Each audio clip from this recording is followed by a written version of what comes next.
Hello, it's Scott MacArthur. Like many people at the moment, I'm spending a lot of time reflecting, wondering how I got to where I am today and what I'm going to do after we come out of the corona public health crisis. That's made me think about moments that I call threshold moments. I actually got that idea from a great poet called David Whyte. And one of my really important threshold moments happened back in 1990. I was just about to take a big step and leave working in the scientific community and move into the commercial world, and I was trying to think about where I could go and how I could find employment. I was also at the time though a very keen film goer, and one afternoon I went to see a movie called Awakening starring Robert De Niro and Robin Williams. I didn't really know anything about the story of Awakenings, and I certainly didn't know it was based on a true story. I guess I went because back then De Niro was a bit of an actor, and I quite liked him. The story itself, it turns out, was about a chap called Oliver Sacks. Now, Oliver has since become one of my absolute heroes, and I will return to him in further future recordings. However, in the story, Oliver is desperately trying to find out what it feels like to have the particular disease that these patients he's looking after are suffering from. It's a kind of Parkinson's disease that's got so advanced that their shaking has stopped and they've become what's known as catatonic. They cannot move.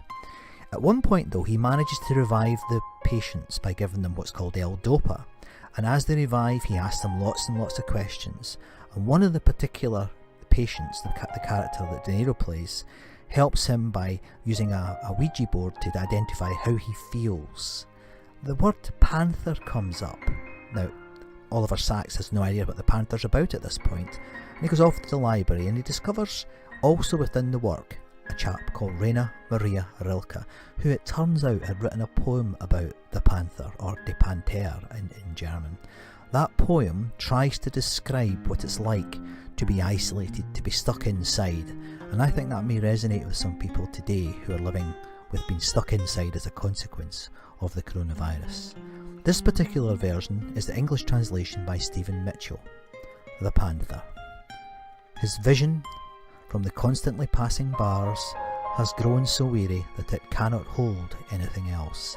It seems to him there are 1,000 bars, and behind the bars no world, and behind the bars no world.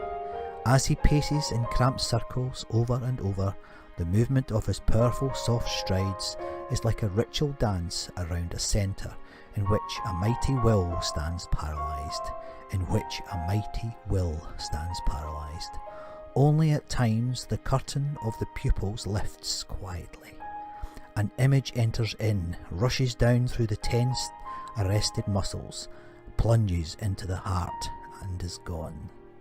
Arrested muscles plunges into the heart and is gone. I think that's a beautiful poem.